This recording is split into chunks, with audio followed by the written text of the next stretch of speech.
Hello guys, and welcome to a new Steel Division video today by me, Vulcan.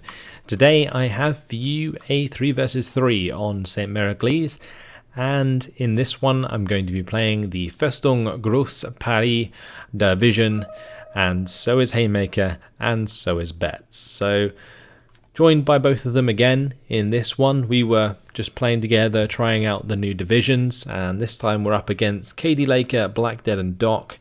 And they're going to be playing the Demi Brigade SCS, 6th Airborne and 15th Infantry Scots.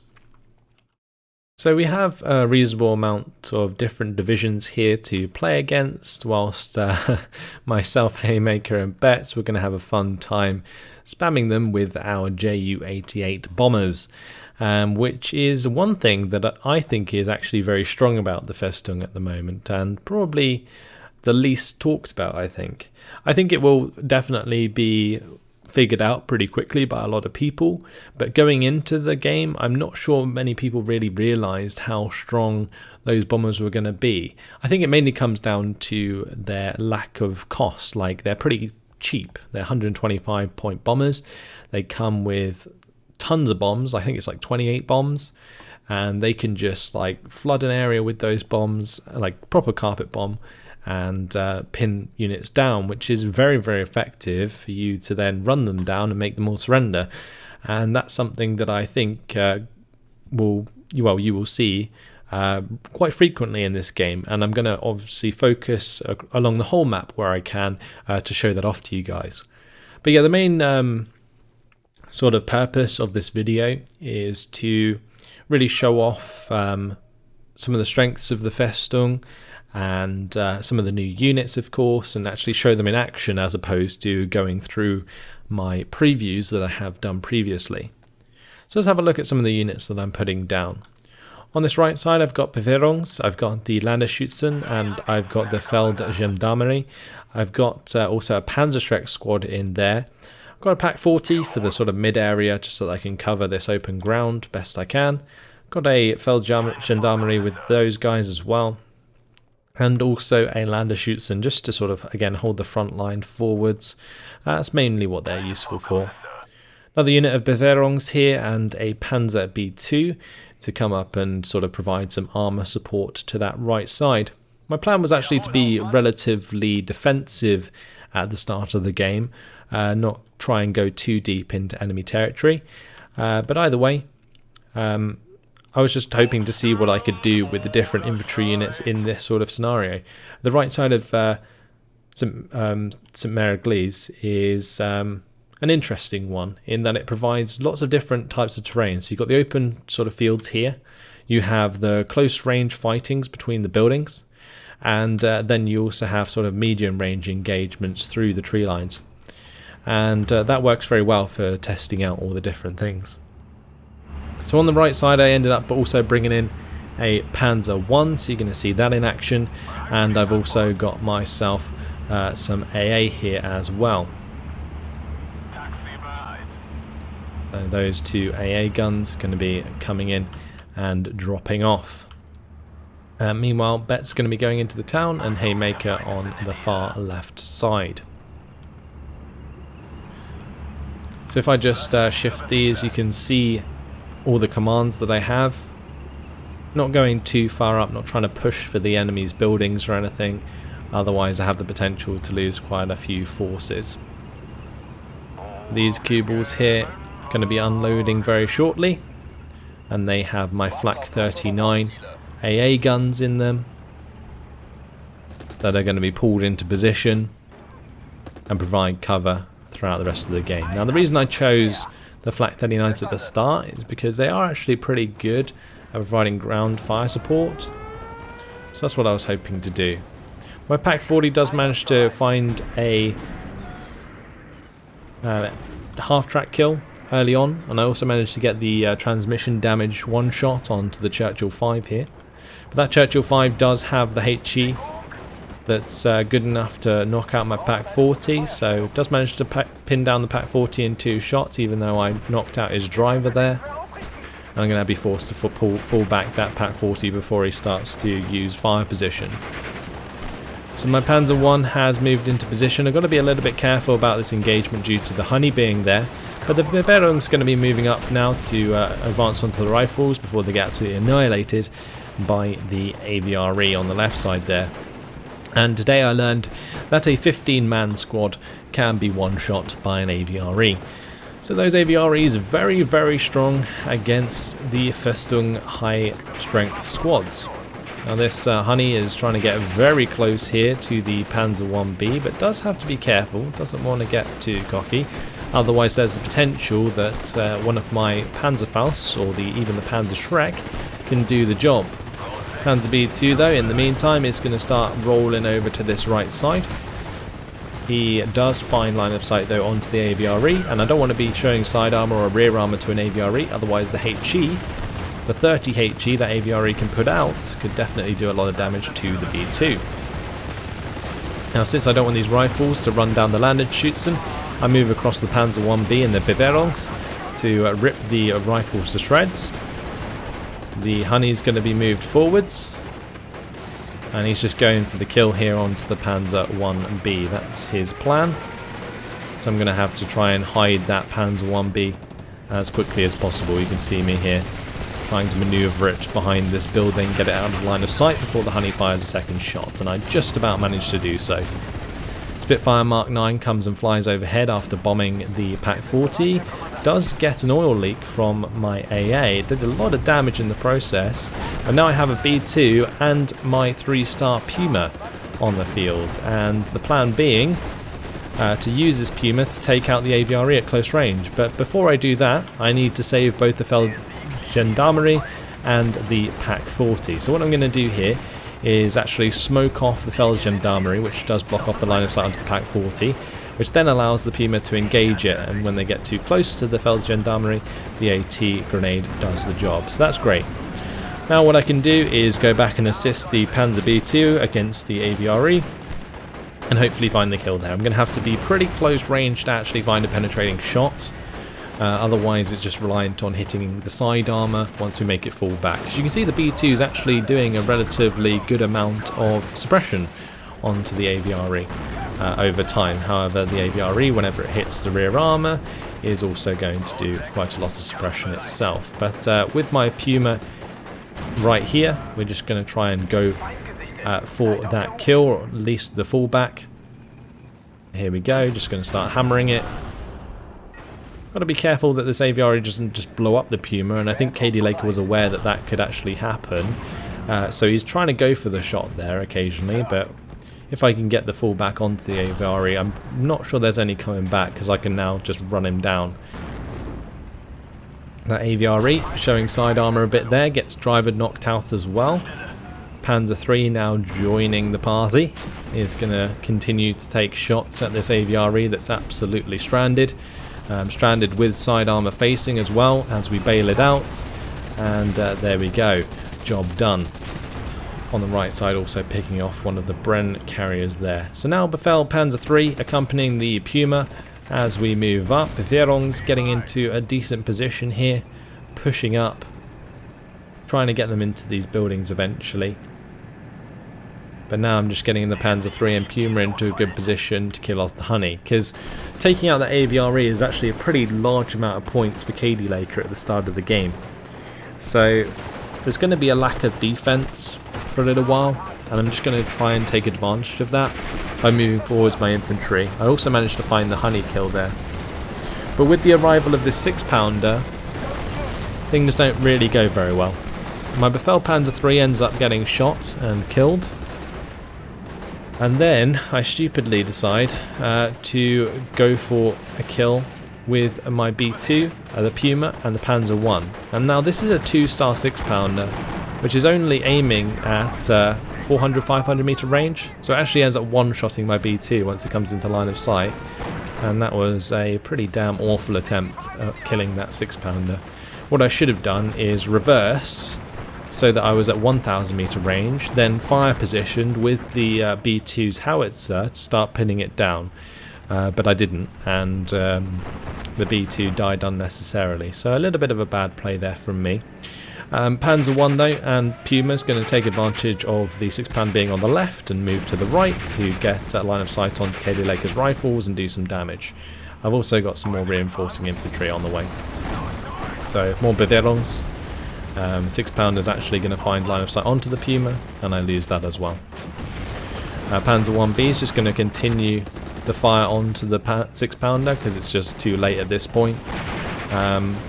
But then leaves itself vulnerable to the honey, so I've got to be a little bit careful. Panzer 1B so far has provided a lot of fire support.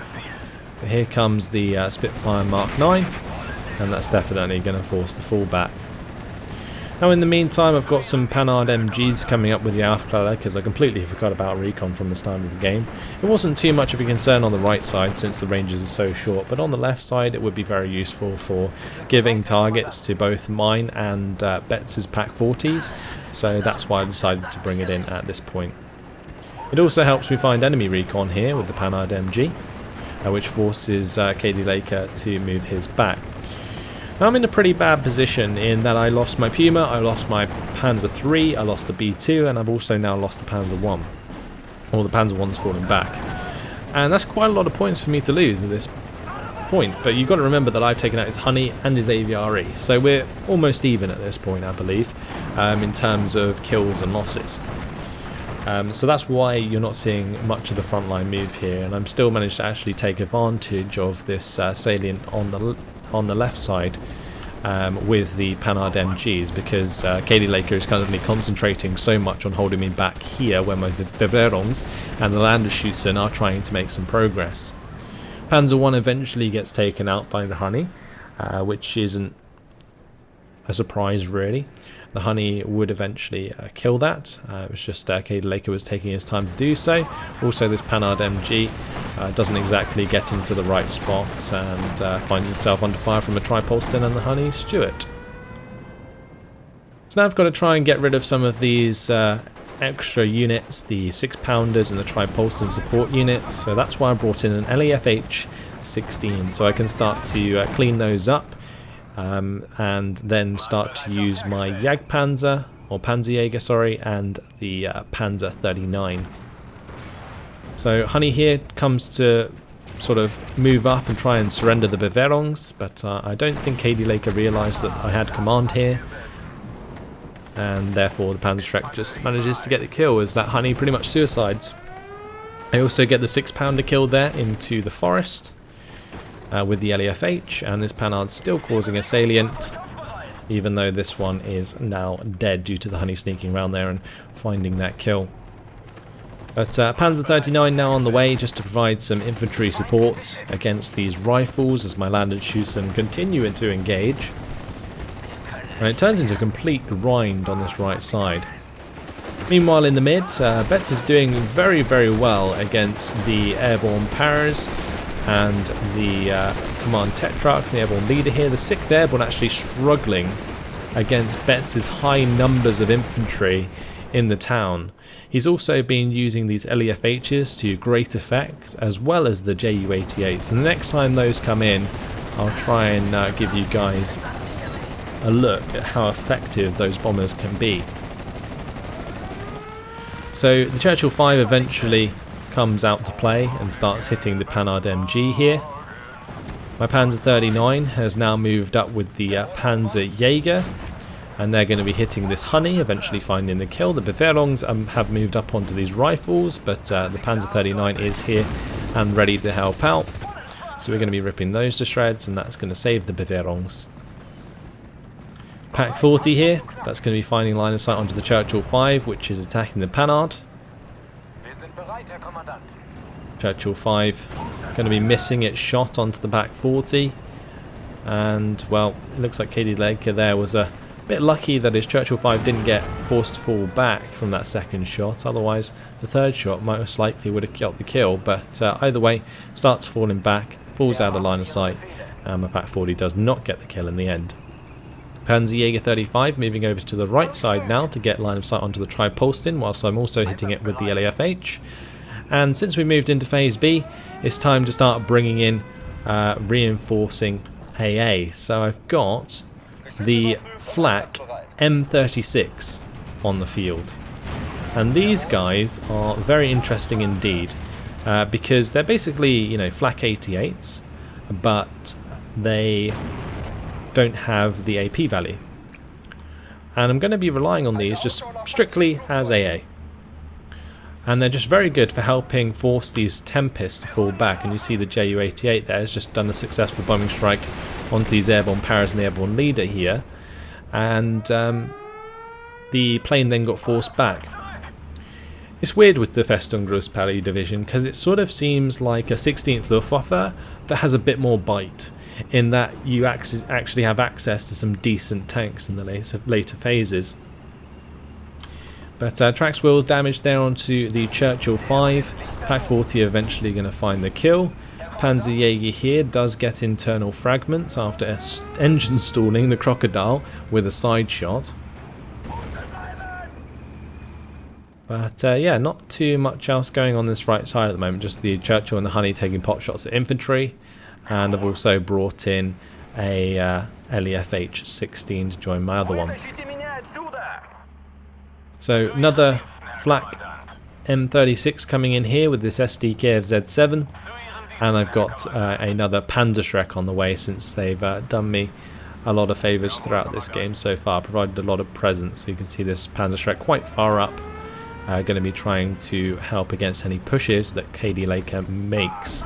But at the moment, well over the 50-50 on my side, also managing to do quite a lot of damage to any aircraft that fly overhead.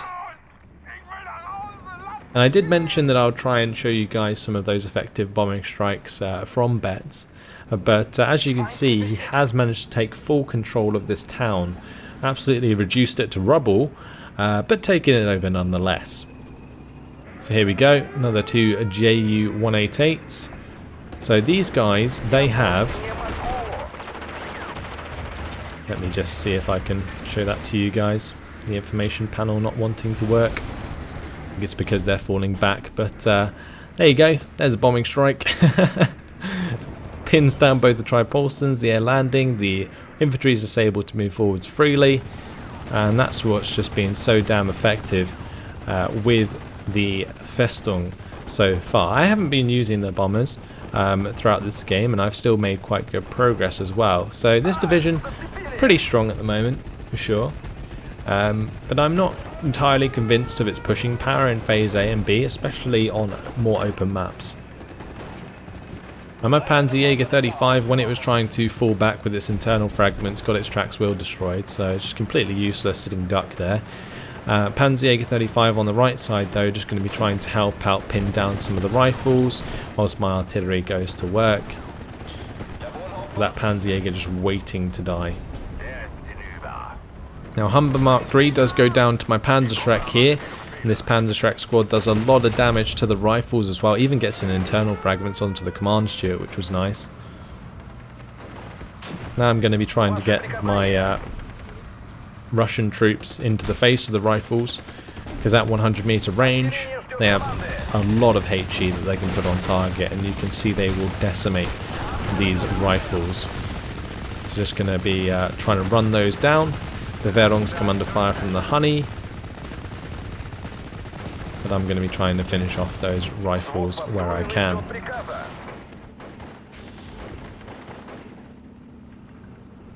So the Honey moves down to try and surrender the Verungs, I'm assuming. Engine ends up getting destroyed by the Panzerjäger from the right side, and job done.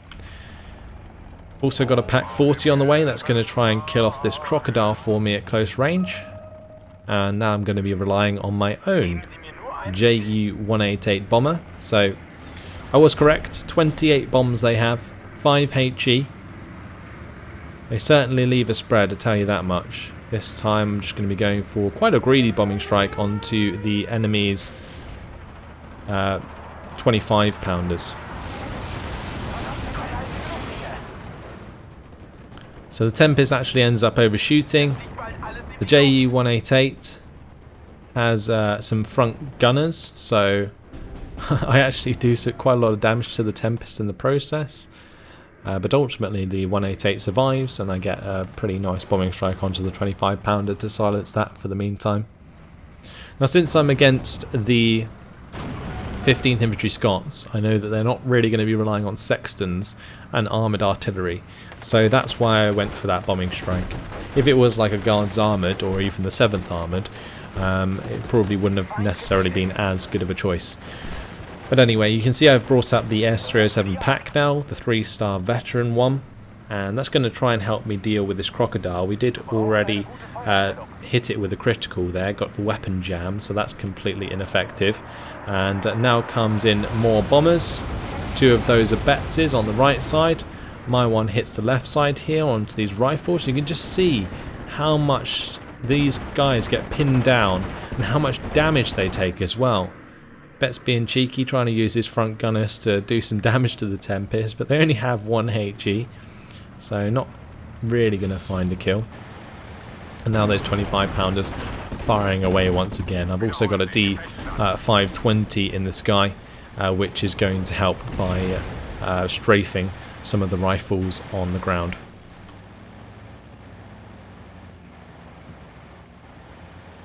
So now the Pack 40 has got line of sight onto an AVRE. Going to be moving over the S307 pack to help out as well. And now I've got like 2 M36s, I've got my 2 Flak 39s. Plenty of AA to support my bombing strikes, and that's what I'm going to continue to do moving into the late game.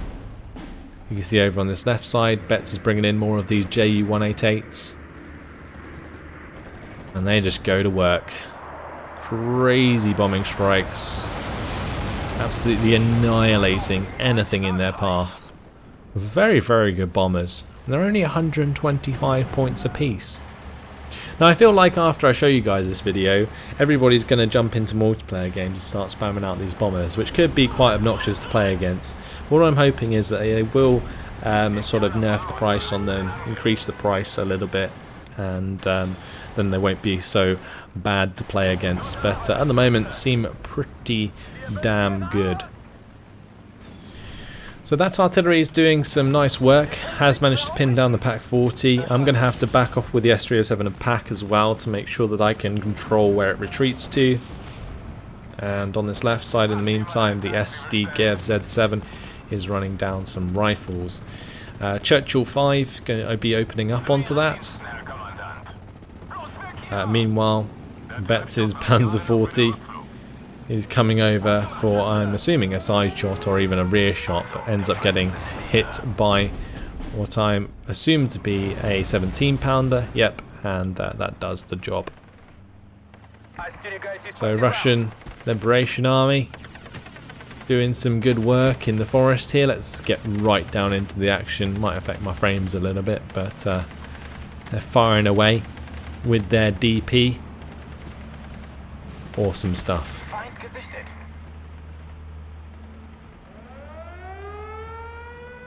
Now ideally early on I should have used these LEFHs to take care of this 6-pounder, but I left it there for probably a little bit too long. It was kind of affecting my ability to move up and play around safely with the S307 pack here. And you can see KD Laker trying to get that into position. But just in general, it's just me reinforcing with infantry, trying to make some ground, and bringing in some bombers, pinning everything down ahead of those, and then charging forwards once again with the infantry. I don't really have too many mobile forces at the moment. That's why I'm actually bringing in this Befehlpanzer 35S. Another massive bombing strike on this left side by Betts' JU-188s. Look at that bomber squadron. It's not often you see this many bombers coming at the same time, but it looks absolutely glorious, I'll tell you that much.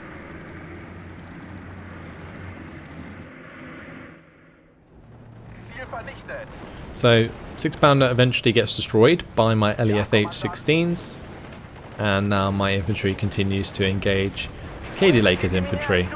Here comes a JU-188 of mine. Oh, here comes another one. Oh, and here comes another one. You could say we were spamming the bombers. And everything gets pinned down. KD Laker's forced to fall back. I can now once again charge forwards.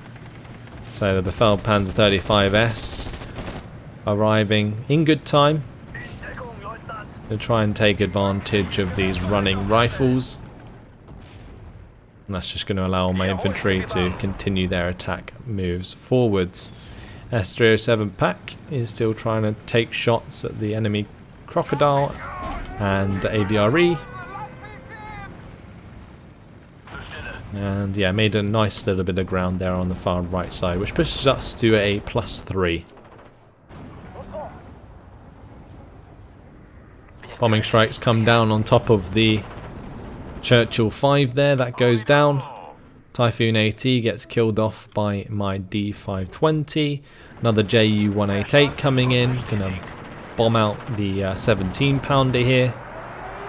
Gonna try and do as much damage. This one a little bit more spread out though, because I didn't actually, well, I kind of changed the target at the last minute, so the bombing strike wasn't as accurate as it otherwise would have been. Anyway, more bombers coming in. This time from Betts. It's going to be going for the 25 pounder, but just before that can drop its bombs. That's going to be a total victory after 22 minutes and 54 seconds. And if we jump over to the team scores, I actually did a lot better than I originally thought I did. 1,873 kills to 980 losses. Killing those crocodiles and the AVREs and a lot of those rifles with my own infantry really did give me a pretty nice KD. I didn't manage to really take advantage of land grabbing until like later on, but either way was definitely playing positive, which was nice. And I think throughout that game I just about managed to give you guys a good demonstration of the Ju-188s, which have an absolutely crazy payload for a crazy price, and I would definitely recommend trying them out before they get nerfed to oblivion. But yeah, there's your Festung game, guys. Showed off a lot of the different infantry units, a lot of the Phase A armour. Didn't quite get into the Phase C really, but either way, it is what it is. Well played to Haymaker and Betts, and commiserations to my opponents. But if we jump over to the kills, let's have a quick look. Panzerstreck managed to take out the Honey and the Humber Mark III. This Panzerjäger came in and saved the day, killing off 2 of the Honeys that were providing a lot of presence. This S307 pack really did a lot of work, killing off both a Crocodile and a Command Churchill 7. Took down a Typhoon AT, which would have been pretty expensive as well. And at the start, the Puma took out the AVRE and a Honey. And this Pack 40 managed to find the kill onto the Churchill 5. So that's where all of my points really came from in terms of kills. It was just expensive units across the board. And in terms of losses, well, this 6-pounder really saved KD Laker, because before this 6-pounder killed the Befehl Panzer III B2 and the Puma, I'd barely lost a unit. And this kind of evened it out for KD Laker. So that, yeah, definitely saved the day. Then moving further down, you can see the Honeys coming into effect there before I killed them off. 6-pounder. Yeah, killed some more units there, as you can see. This Churchill 5 took out the Panhard, the Landerschutzen and the SDKFZ in the open, and then we saw one of my Ju-188s go down and the Pack 40 to the 25-pounders. But other than that, pretty nice game. Again, just showing off some of the new units. Hopefully you guys enjoyed it. Thanks for watching, and I'll see you in the next video. Goodbye.